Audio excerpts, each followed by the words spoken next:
Partai Gerindra buka suara terkait lawatan Capres nomor urut 2 sekaligus Menteri Pertahanan Prabowo Subianto ke Cina. Wakil Ketua Umum Gerindra Habibur Rahman mengatakan kunjungan tersebut bisa sekaligus Prabowo mempromosikan dirinya sebagai Presiden terpilih 2024-2029. Demikian disampaikan Habibur Rahman saat ditemui di Kompleks Parlemen Senayan Jakarta pada Senin 1 April.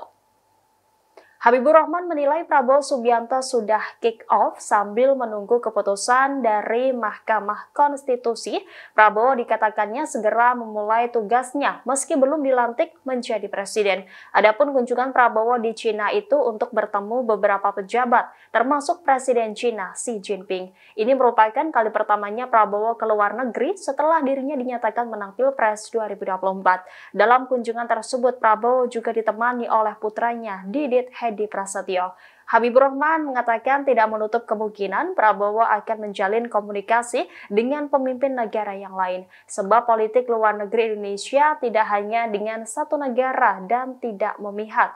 Lantas Habibur Rahman menyinggung bahwa Prabowo telah berkomunikasi dengan para pemimpin dunia setelah dinyatakan sebagai capres terpilih oleh KPU RI.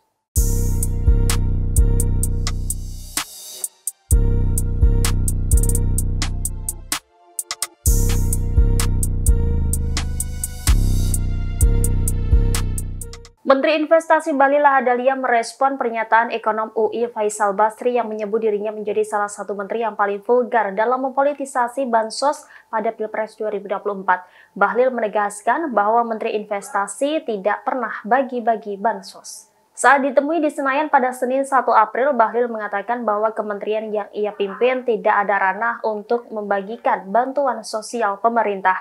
Dengan demikian, Bahlil menepis pernyataan Faisal Basri tersebut. Bahlil enggan ambil pusing terkait pernyataan Faisal Basri dalam sidang sengketa hasil Pilpres 2024 di Mahkamah Konstitusi. Dia menyebut tugasnya sebagai Menteri Investasi adalah mengurus investasi, bukanlah bagi-bagi bantuan sosial. Sebelumnya, Faisal Basri menilai Menteri Koordinator Bidang Perekonomian Airlangga Hartarto, Menteri Investasi Bahlil Lahadalia, dan Menteri Perdagangan Zulkifli Hasan paling vulgar dalam memolitisasi bantuan sosial pada Pilpres 2024. Menurut Faisal, 3 menteri itu aktif mendemonstrasikan bahwa bansos berasal dari Presiden Jokowi. Hal ini disampaikan Faisal saat dihadirkan sebagai ahli dari tim hukum Anies Baswedan Muhaimin Iskandar dalam sidang sengketa hasil Pilpres 2024 di Mahkamah Konstitusi Senin 1 April 2024. Jadi kita apresiasi pertama atas pencapaian realisasi. Saya sebut realisasi karena di sini sudah ditulis capaian. Ya, di tengah-tengah berbagai tekanan yang mungkin agak mencoreng nama Kementerian Investasi.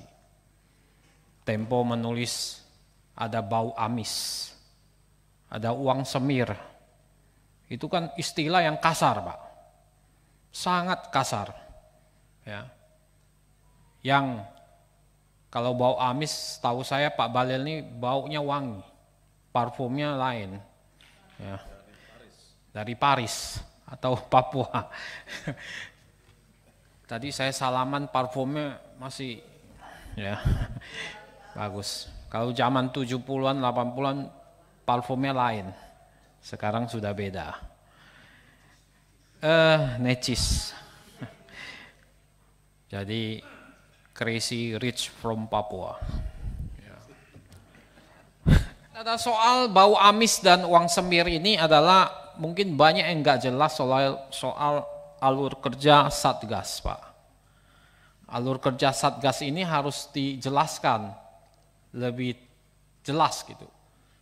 Ya. Apalagi fase klarifikasi itu, Pak. Nah, itu sumber itu, Pak. Waktu klarifikasi itu.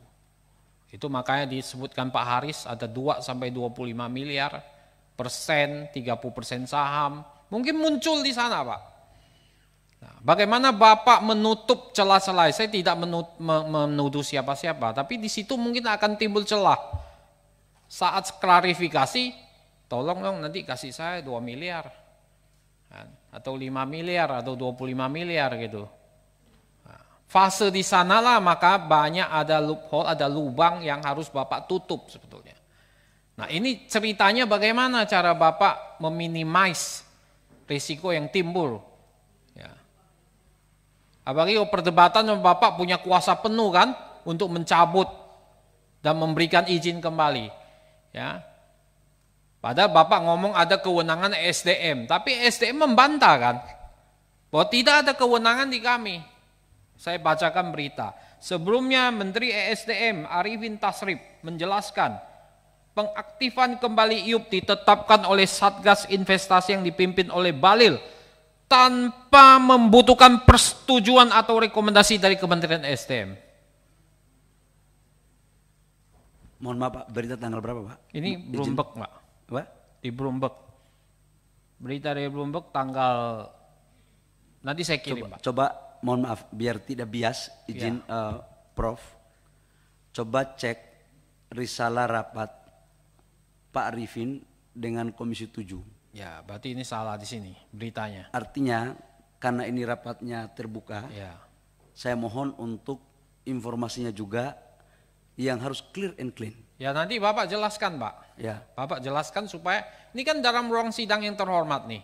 Jadi ada fase di mana ada tahap di mana nanti Bapak klarifikasi. Begitu kan? Baik. Prof. Baik. Bahlil. Kita siap Prof. Ya. Tempo jilid 2 kalau begitu Prof. Makasih. Ya. Jadi saya berdoa Bapak tahun depan sudah Profesor Bahlil. Menteri SDM.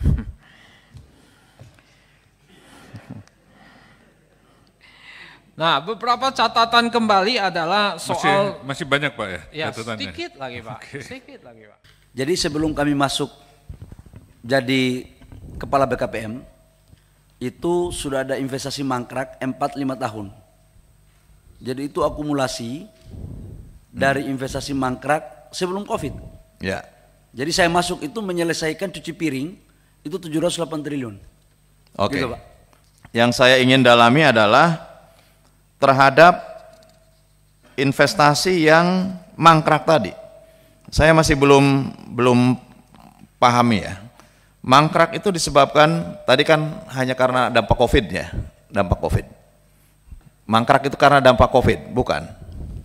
Izin kalau di izin saya kasih Ya. ini. Jadi sebelum kami masuk jadi kepala BKPM itu sudah ada investasi mangkrak 4-5 tahun. Jadi itu akumulasi dari investasi mangkrak sebelum Covid. Ya. Jadi saya masuk itu menyelesaikan cuci piring itu 708 triliun. Oke. Gitu, Pak. Saya kira ini juga mungkin nanti datanya bisa di. Sudah ada Pak datanya tadi di Yang di halaman belakangnya. Bapak itu ada itu. Yang ini yang lote segala macam ini. Ya. Hyundai. Tapi tolong izin lah istilahnya jangan cuci piring karena itu kan pemerintahan berkelanjutan. Enggak, maksudnya cuci piring dalam arti kata Mungkin lebih baik dikatakan diselesaikan lah cuci piring. Ya, itu PR yang stigmanya diselesaikan. negatif, Tarik gitu. kata-kata saya selesaikan lah. Makasih Pak Dedi. Cuci piring itu kalau menurut Pak Bahlil itu bahasanya udah paling halus. Itu udah paling halus itu udah. Enggak, mohon maaf Pak, ini mungkin bahasa Papua kali Pak, mohon maaf.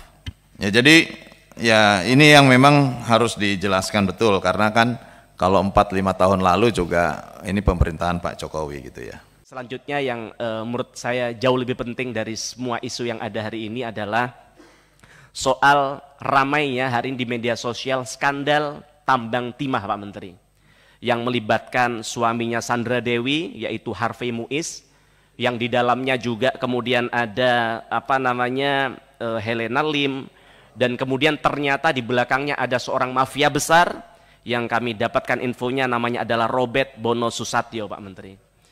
Dan kalau kita lihat coba rakyat kita ini sekarang cerdas Pak Menteri, mereka coba menghitung-hitung dari 271 triliun duit negara yang mereka ambil, yang mereka korupsi, yang merugikan negara, duit sebesar itu kalau dihitung-hitung, itu rakyat harus nyari 1 miliar per hari, yang itu kalau 1 miliar per hari, mereka baru bisa mengembalikan di 752 tahun. Artinya ini bukan korupsi yang sedikit Pak Menteri. Maka kami ingin tanya di tempat ini, kami jujur suasana kebatinan kami terganggu, kemana ya Kementerian Investasi ya? Kok tidak punya rasa tanggung jawab publik, tidak punya mohon maaf, dalam ini bukan Pak Menteri tapi jajaran di bawah Pak Menteri tidak ada kegalauan hati untuk ikut turut menyelesaikan persoalan ini, karena mau tidak mau ini juga terkait dengan Kementerian Investasi. Maka kami minta pada kesempatan hari ini Pak Menteri, semua usaha yang terafiliasi ke Harvey Muiz, yang kami lihat juga beliau pengusaha tambang, baik batu bara, nikel dan sebagainya, juga Helena Lim, juga kemudian RBT, yang ini kita tahu dan mungkin Pak Menteri juga kenal, dan dia adalah seorang mafia tambang besar di negara kita. Semua kami minta semua tambang yang terkait dengan mereka untuk dicabut atau setidaknya dihentikan sampai urusan ini benar-benar tuntas, Pak Menteri. Download Tribun X sekarang, menghadirkan lokal menjadi Indonesia.